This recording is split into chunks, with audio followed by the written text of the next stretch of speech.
गुस्ताख नबी की एक सजा सरतन से जुदा। हाँ, यह वही नारा है जो कन्हैयालाल हत्याकांड के दौरान इस नारे का इस्तेमाल किया गया था, जिसका शाब्दिक अर्थ है पैगंबर, जो कि नबी का अपमान करने वाले के लिए सजा की मौत से धड़ से अलग। यह नारा अक्सर उन लोगों के खिलाफ इस्तेमाल किया जाता है जिन पर प्रॉफिट मोहम्मद का अपमान या इस निंदा करने का आरोप लगता है। भारत में यह विशेष रूप से कन्हैयालाल और उमेश कोल्हे हत्याकांड जैसी घटनाओं के बाद चर्चा में आया, जहां आरोप था कि इन व्यक्तियों के द्वारा प्रॉफिट मोहम्मद के समर्थन में इस निंदा की गई है। तो नमस्कार दोस्तों, मैं हूं रवि सैनी और आज मैं लेकर आया हूं उदयपुर फाइल्स की वो सच्चाई, उन जिहादियों की कहानी जिन्होंने धर्म के नाम पर एक निर्दोष निर्मम टेलर मास्टर की हत्या कर दी थी। तो बात है 28 जून 2022 में उदयपुर शहर में एक दर्दनाक घटना घटी जिसने पूरे भारत को स्तंभित कर दिया। दर्जी का काम करने वाले कन्हैयालाल की निर्मम हत्या मुस्लिम कट्टरपंथियों ने कर दी थी। यह वो समय था जब प्रॉफिट मोहम्मद के बारे में नुपुर शर्मा के एक बयान को लेकर काफी विवाद चल रहा था। कन्हैयालाल ने सोशल मीडिया पर नुपुर शर्मा का समर्थन करने वाला एक पोस्ट शेयर ही किया था और इसी गुनाह की सजा के तौर पर मोहम्मद रियाज और मोहम्मद गौस नामक दो हत्यारों ने उसकी जान ले ली।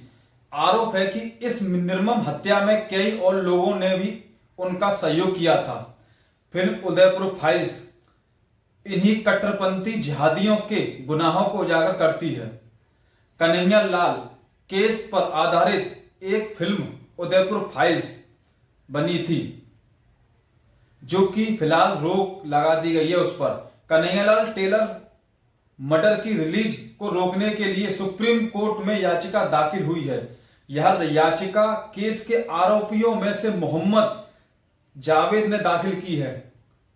याचिका में साफ तौर पर कहा गया है कि फिल्म के प्रदर्शन से जयपुर की national investigation agency NIA court में चल रहा मुकदमा प्रभावित हो सकता है और निष्पक्ष न्याय के लिए फिल्म की रिलीज पर रोक बहुत जरूरी है। मोहम्मद जावेद से पहले एक इस्लामिक संस्था जमीयत उलेमा ए हिंद ने भी इस फिल्म को सांप्रदायिक बताते हुए इसके खिलाफ अलग अलग हाई कोर्ट में याचिकाएं दाखिल की हैं। आपको बता दें कि यह फिल्म 11 जुलाई को रिलीज होने वाली थी, जो कि अब विरोध के कारण रिलीज टल चुकी है। आरोपी जावेद की याचिका में यह भी कहा गया है कि केंद्रीय फिल्म प्रमाणन बोर्ड CBFC फिल्म को सर्टिफिकेट दे चुका है। ऐसे में कोर्ट केंद्र को कहे कि वह सिनेमेटोग्राफ एक्ट की धारा 6 के तहत हासिल शक्ति का इस्तेमाल करते हुए इस मामले में दखल दे। याचिकाकर्ताओं ने यह दावा किया कि फिल्म में ऐसी सामग्री है जो सांप्रदायिक रूप से उत्तेजक है और इसमें ऐसे दृश्य भी हैं जिन्होंने सेंसर बोर्ड CBFC ने हटाने का निर्देश दिया था। दूसरी ओर फिल्म निर्माताओं और CBFC ने कहा कि सभी आपत्तिजनक हिस्सों को हटा दिया गया है और फिल्म में जो कुछ भी है ऐसा नहीं है जिससे सांप्रदायिक और सद्भाव बिगड़ेगा। यह अभिव्यक्तियों की स्वतंत्रता और सार्वजनिक व्यवस्था बनाए रखने का बीच का एक जटिल संतुलन था।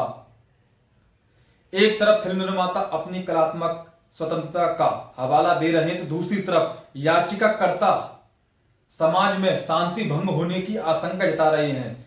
हाँ, यह वही लोग हैं जिन्होंने कन्हैयालाल दर्जी की निर्मम हत्या कर दी थी और आज शांति का पाठ पढ़ा रहे हैं। आखिर दिल्ली उच्च न्यायालय ने एक अहम फैसला ले ही लिया। अदालत ने उदयपुर फाइल्स की रिलीज पर रोक लगा दी। साथ ही याचिकाकर्ताओं को केंद्र सरकार के पास अपनी शिकायत दर्ज करने का निर्देश भी दे दिया। अदालत ने साफ कहा है कि जब तक केंद्र सरकार उनकी पुनरीक्षण याचिका पर कोई फैसला नहीं लेती, तब तक फिल्म रिलीज नहीं होगी। इस पूरे विवाद के बीच कन्हैयालाल की पत्नी यशोदा साहू का भावुक अपील भी सामने आया। उन्होंने प्रधानमंत्री नरेंद्र मोदी को एक पत्र लिखा कि फिल्म की रिलीज की अनुमति देने और अपने परिवार को न्याय दिलाने की गुहार भी लगाई। उनका कहना था कि फिल्म में कुछ भी गलत नहीं है और यह उनके साथ हुई भयानक घटना की सच्चाई को दर्शाती है। इस तरह उदयपुर फाइल्स केवल एक फिल्म ही नहीं रही, बल्कि एक न्याय प्रक्रिया, अभिव्यक्ति की स्वतंत्रता और सामाजिक सद्भाव के बीच एक नाजुक संतुलन का ज्वलंत उदाहरण बन गई है। फिल्म का भविष्य अब केंद्र सरकार के निर्णय पर टिका है और अब यह देखना बाकी है कि यह कहानी कब और किस रूप में दर्शकों तक पहुंचती है।